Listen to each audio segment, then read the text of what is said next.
I've always believed there's power in silence. It gives you space to observe, to understand, and most importantly, to disappear. That's all I wanted when I walked into the Advanced Theoretical Mathematics course at Meriden University, a clean, invisible slate. I transferred mid-semester after a rough personal year and a string of complications at my previous school. Meriden was supposed to be a fresh start, but no matter how far I ran, one thing always followed me. The way people looked at me like I didn't belong. Too quiet. Too odd. Too something.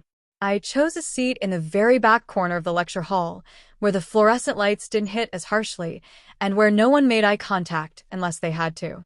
The kind of seat people forget someone occupies. That's where I thrive, on the fringe. I watched the other students file in, confident, loud, laughing at inside jokes I'd never understand. I curled in on myself, fingers gripping my notebook like it was a lifeline. I didn't expect friends, not here. I only wanted peace. I could do the work. That part never scared me. Numbers are predictable. People are not. Then he walked in, Dr. Lasker. You could feel him before you saw him. The way the room's volume dropped an octave, how everyone sat straighter. He wore arrogance like a tailored suit, crisp and intentional. His reputation had reached me before his syllabus did. Genius-level intellect, ruthless in the classroom, and no patience for anyone who couldn't keep up. Or worse, didn't speak up. He didn't even glance at the back of the room where I sat. Why would he? He launched into the lecture like he was delivering a TED Talk, writing complex equations with theatrical flair and peppering in sarcastic commentary to amuse the front-row regulars. The kind who nodded too eagerly, always ready to raise their hands, always ready to be seen. I made myself a promise that day. I would never speak in that class unless absolutely necessary. Not to show off, not to correct him, not even if I knew the answer. Especially if I knew the answer. I wasn't there to prove anything. I was there to survive. Each class felt like a performance I was forced to watch. Dr. Lasker played to his audience, asking questions that were more like traps and rewarding quick-tongued students with smirks and praise. Meanwhile, I wrote down every word, every symbol, every side remark. Not because I idolized him, because I wanted to understand the system I was moving through. I kept my head down. I rehearsed simple nods and polite smiles for the rare moments someone glanced my way. I practiced going unnoticed, the way other girls practice their makeup. But I didn't know then what was waiting.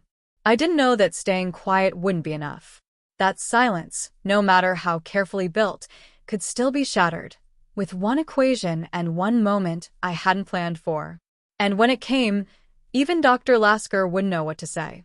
Dr. Lasker didn't teach, he performed. Every lecture felt like a stage show where he was both the lead actor and self-declared genius. He strutted across the front of the classroom with a marker in one hand and his ego in the other, flinging symbols onto the whiteboard like they were brushstrokes of some abstract masterpiece. He never checked his notes, he didn't need to. The man probably dreamed in integrals. To be fair, he was brilliant. There was no denying that. He could solve a multivariable proof in his head while tearing apart a student's half-formed question with nothing but a raised eyebrow and a chuckle. He didn't tolerate mistakes. He entertained them, like a comedian laughing at his own punchlines.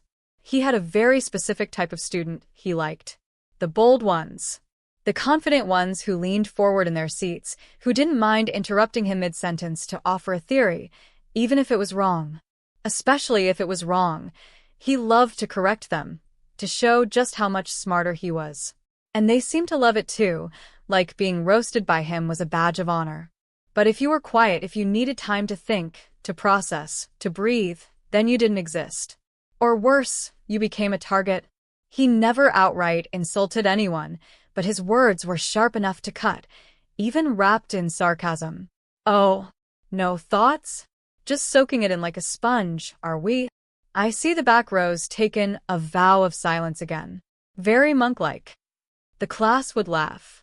Not because it was funny, but because they wanted to be on the right side of the room, the side with answers, confidence, and his approval. I knew exactly where I stood.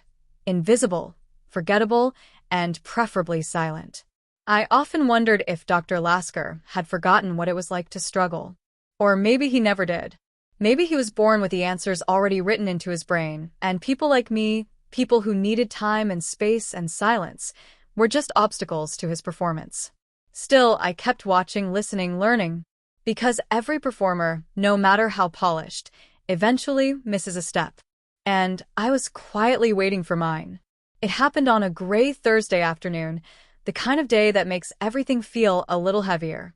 The air in the lecture hall was already thick with the low hum of tension. Midterms were around the corner, and Dr. Lasker had been unusually theatrical even for him. He stood at the board with a gleam in his eye, like he'd been waiting for this moment all semester. With a dramatic flourish, he scrawled out a dense, towering equation that wrapped halfway down the board and curled along the edge like ivy. It was beautiful and terrifying all at once, layered in functions and nested symbols that looked like gibberish even to the front row. This, he said, stepping back with his arms crossed, is one of those problems you'll never encounter in the real world, but it's deliciously complex. The kind of thing that ruins doctoral defenses. A few nervous chuckles. Some students leaned forward, others just blinked, already defeated. I don't expect any of you to solve this, of course, he added, pacing. It's not on the exam. It's just a reminder that no matter how smart you think you are, math will always be smarter. Then came the moment I should have seen coming. His eyes scanned the room, slowly, dramatically, until they landed on me. You there, he said, pointing straight to the back row. Quiet genius. My stomach dropped. I didn't move. Maybe he meant someone else. Maybe if I stayed still enough, he'd shift his gaze.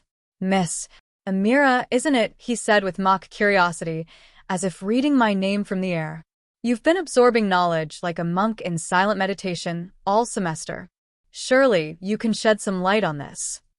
The entire room turned toward me. I felt it. The heat, the eyes, the sharp edge of his smile. I froze. My pulse thundered in my ears. My throat closed up. I couldn't even remember how to breathe, let alone speak. He waited a beat too long, then gave a condescending shrug. Didn't think so, he said, turning back to the board. The class chuckled, some awkwardly, some cruelly. But I wasn't laughing. I was somewhere else entirely. High school. Standing in front of a different whiteboard, stammering over a proof, while a teacher sighed audibly and classmates giggled behind their hands. Middle school. Getting every question right on a math quiz, only to be accused of cheating because I wasn't the type. Every memory collapsed into that one moment. I had promised myself years ago that I wouldn't give anyone the chance to humiliate me again. I thought silence was safety. But now, silence was shame. As Dr. Lasker moved on, I stared at the equation, numb and angry. Not at him, at myself, for letting him decide who I was. And in that moment, something inside me shifted. I didn't know it yet, but that equation wouldn't just haunt me. It would become my answer. Long before Dr. Lasker's classroom, before the silence became my shield, I was just a little girl who loved numbers. I grew up in a small town where the library was tiny and the winters were long.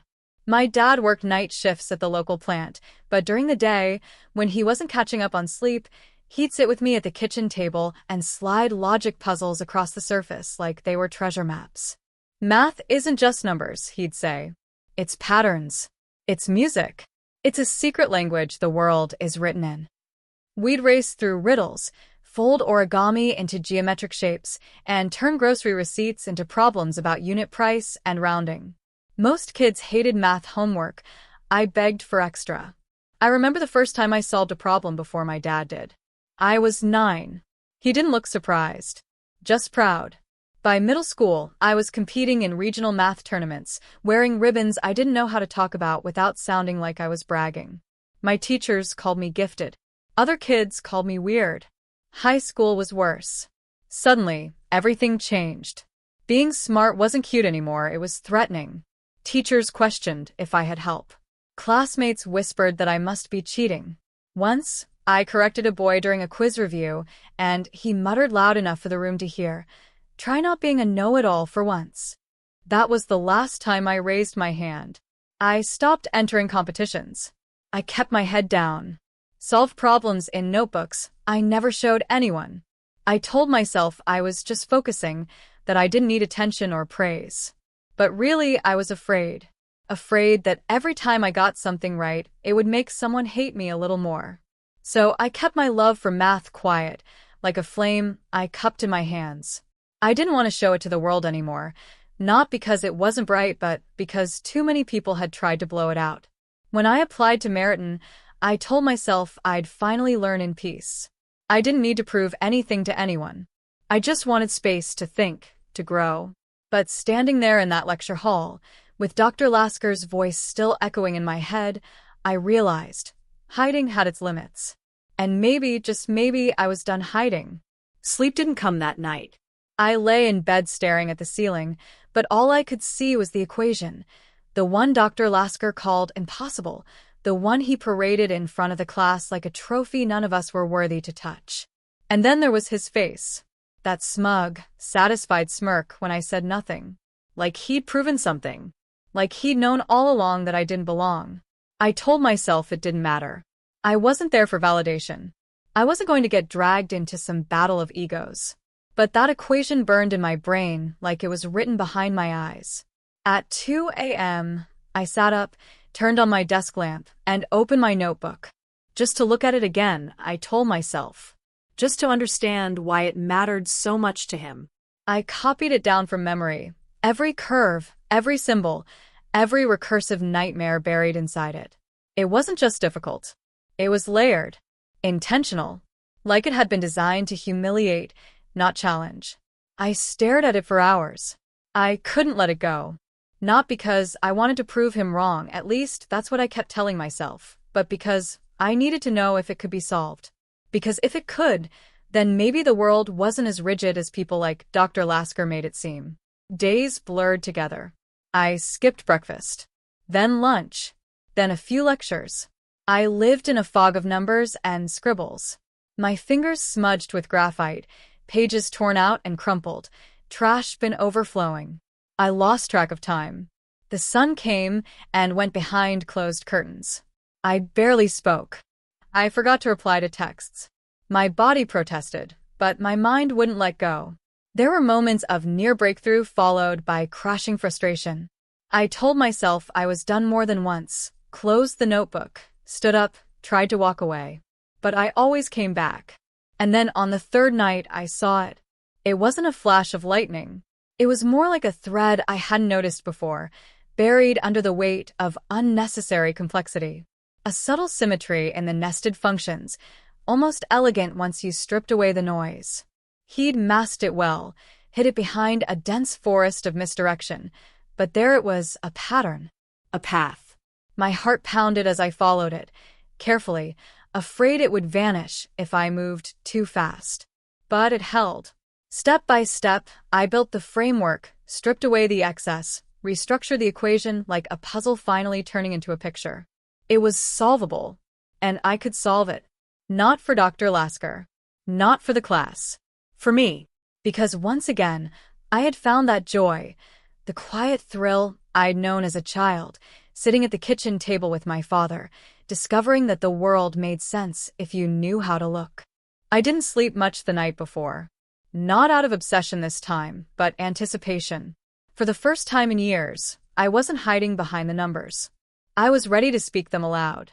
When I walked into class, everything felt louder.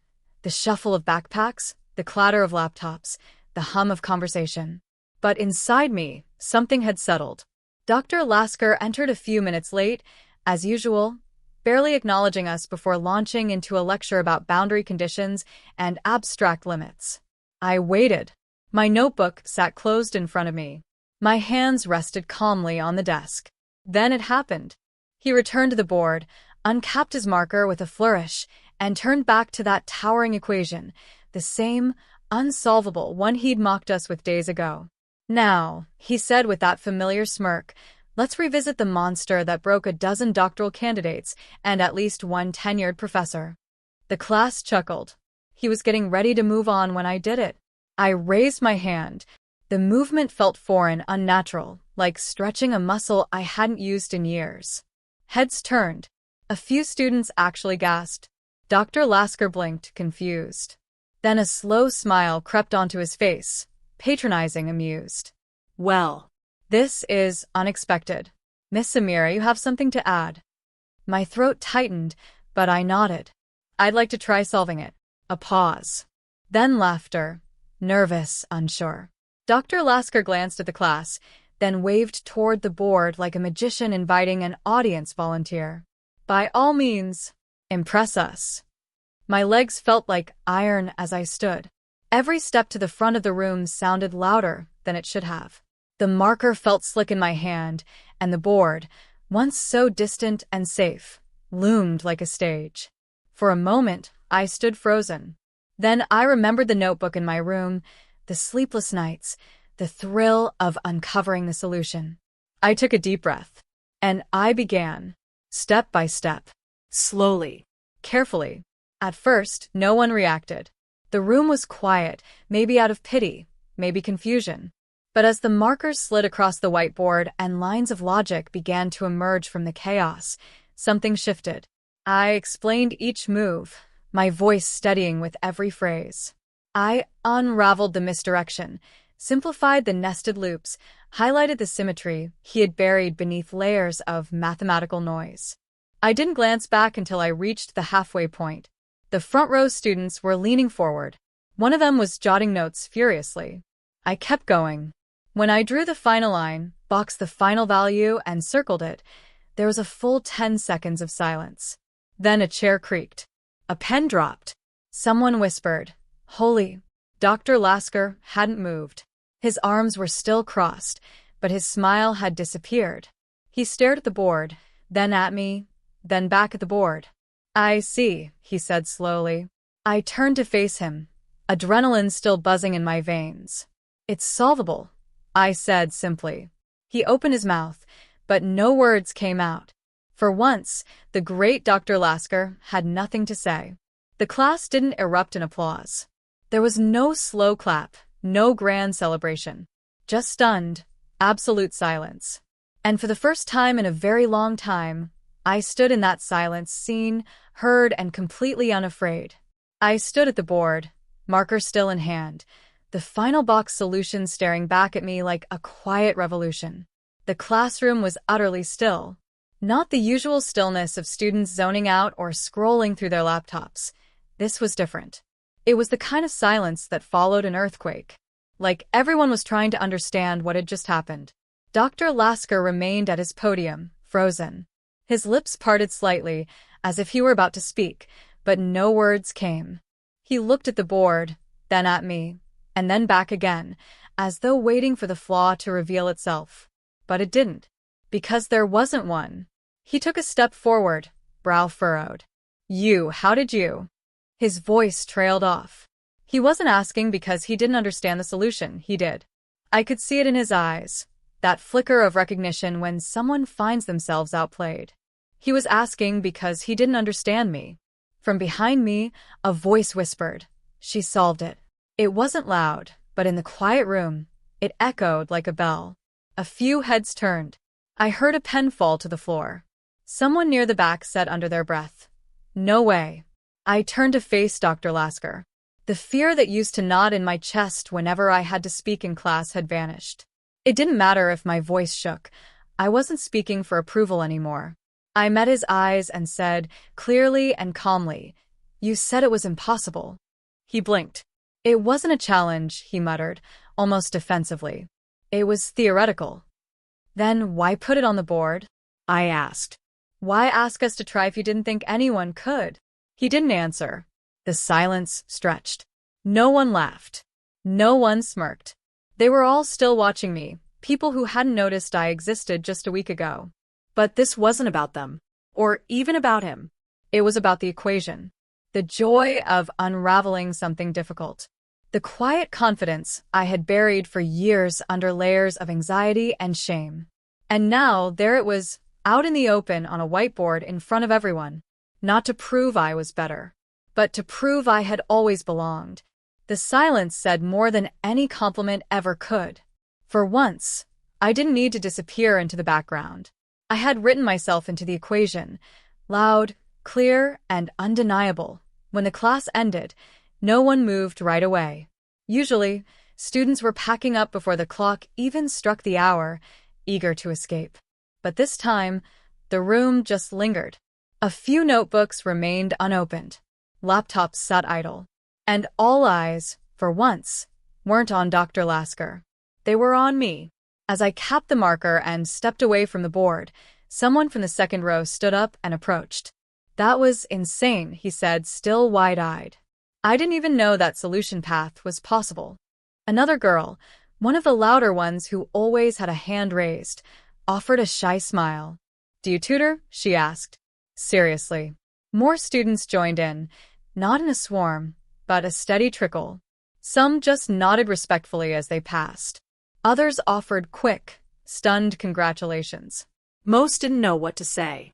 It was strange being seen, not judged, not dismissed, just seen. Out of the corner of my eye, I caught Dr. Lasker gathering his papers. For the first time, he didn't strut out of the room. He didn't offer a clever remark or a smug closing thought. He didn't even look at me. And maybe that was his way of conceding. I didn't need him to say anything. As I stepped out into the sunlight, I felt like I was breathing fully for the first time all semester. The weight I'd carried, of invisibility, of fear, of always calculating how small I could make myself, was finally lifting. I walked a little taller, not because I'd won, or because the class finally noticed me, but because I had noticed me. I had let the voice inside my mind step forward and speak, not with arrogance, but with quiet certainty. For so long, I believed silence protected me. But now I realized silence had become a prison. And I had the key all along. That day, I didn't just solve an impossible equation. I solved the part of myself that had been afraid to be seen. And from now on, I would no longer blend into the background. I'd speak when I had something to say. And I would no longer apologize for being brilliant. I didn't become famous. No headlines. No viral videos. Just whispers that faded like all classroom stories eventually do. But something changed. Not in them, in me. I started speaking more in class. Not often, not loudly, but enough. I joined study groups, offered help when I had answers, asked questions when I didn't. I didn't need to impress anyone. I just stopped being afraid of being seen. Dr. Lasker never brought up the equation again. But he started calling on me differently, less like a test, more like a peer. Maybe that was his version of respect. I still spent most of my time with notebooks and problems, but now it was by choice, not fear. I remembered why I'd loved math in the first place. Because in numbers, I didn't have to shout to be understood. Months later, when I applied to a PhD program, the final line of my personal statement came easily.